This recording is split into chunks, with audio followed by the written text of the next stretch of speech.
Hey, have you ever stared at a price chart? You know, those candles and bars, and just thought, what is actually going on here? Like, what's happening behind the scenes?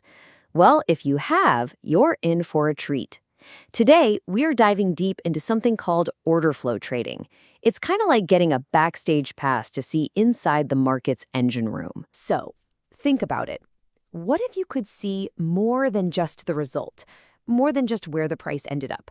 What if you could actually watch the hidden battle, the tug of war between buyers and sellers that caused the price to move in the first place? Well, that's exactly the promise of order flow. Okay, so what is it, really? Well, order flow analysis, at its heart, is basically an X-ray machine for the market. See, most technical analysis just looks at price patterns, where the price went. Order flow is different. It looks deeper. It's all about analyzing the actual buy and sell orders that got filled, showing you the nitty-gritty mechanics of how a price is even formed to begin with. Now, you might be thinking, okay, that sounds amazing. Why isn't every single trader doing this? And that is a great question. The answer is because the most obvious way to do it, well, it's a trap, which brings us perfectly to our first section, the real-time data trap. And it seems so logical, doesn't it? If you want to see what's happening right now, the first place you'd look is the real-time order book. I mean, it shows you all of the buy and sell limit orders just sitting there waiting to be filled. It really feels like you're looking directly at the raw forces of supply and demand. But here comes the twist. We're pulling from our source material here, specifically from Fractal Flow Pro Trading Strategies, and they say this, and this is a direct quote, "The real-time analysis of order flow is mostly a vain exercise." Wow. A vain exercise. That's a pretty strong statement. So what on earth is going on here? So yeah, why is it a trap? Well, it all comes down to what that real-time data is hiding from you, what it doesn't show you. Turns out this trap has three big hidden problems. We've got manipulation, we've got something called ambiguous intent, and then there's a ton of hidden volume. So let's break these down one by one. All right, first up, manipulation. You have to realize the order book isn't some neutral, honest record. No way. It can be, and often is, actively misleading. Big players, they use tricks. They're spoofing, for example. They'll put in a massive order to make it look like there's huge buying or selling interest, right? But then, poof, they cancel it just before it can get filled. Then you've got iceberg orders.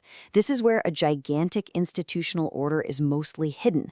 You only see the tiny tip of the iceberg on the order book, so it looks like just a little bit of resistance could actually be a colossal wall of sell orders hiding just beneath the surface. Second problem, ambiguous intent.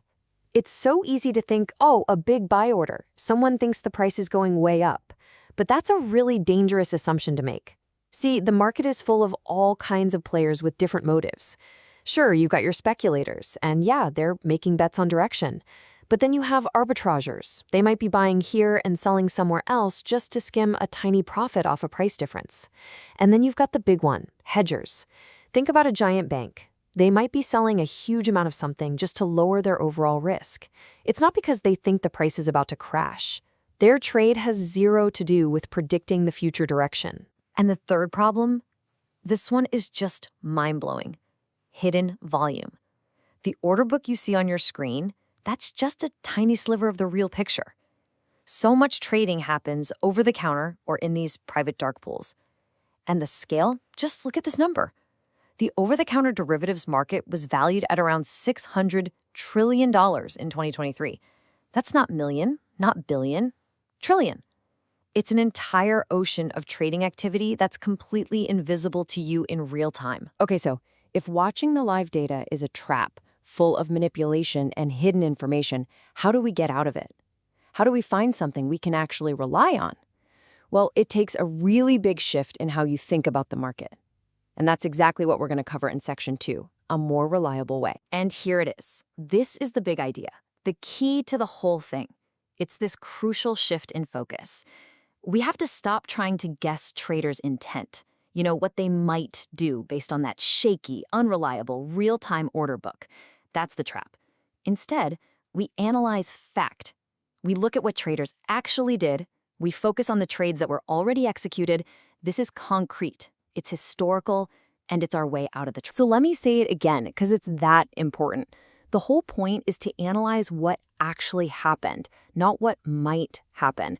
We're talking about focusing only on the trades that are done deals, the cold, hard, undeniable facts, not the ghosts of intention that flicker on the screen. All right, so if we're going to analyze historical fact, what does that actually look like? What tools do we use? That brings us right to Section 3, the Historical Analysis Toolkit. Let's open it up. First tool out of the box is the footprint chart. And let me tell you, this thing is an absolute game changer. Remember that X-ray analogy? This is it, but for a single candlestick.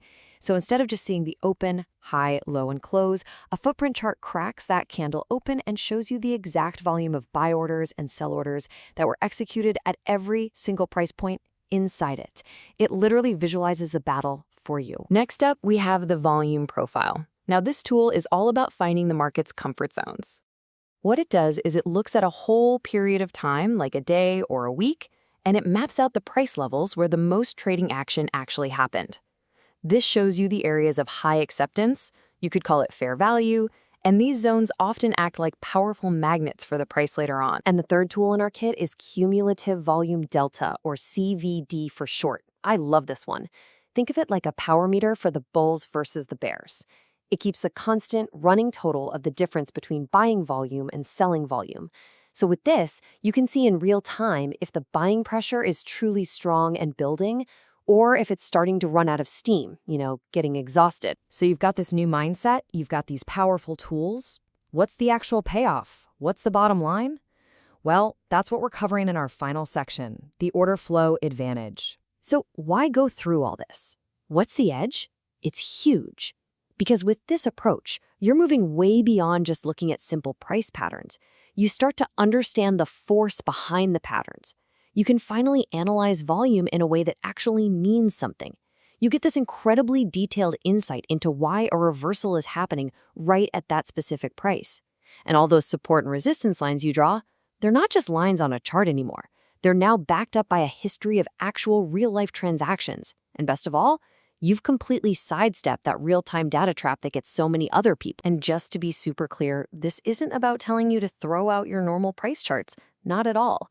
It's about adding a ridiculously powerful layer of context on top of them. It's like, imagine looking at a flat 2D map your whole life, and then someone hands you a 3D version. Suddenly, you can see all the mountains of buying pressure and all the deep valleys of selling pressure that were always there, but you just couldn't see them before. So I'll just leave you with this one final question. Now that you know how to look, now that you know it's possible to see the hidden battle inside the price, do you think you'll ever be able to look at a plain old candlestick chart the same way again?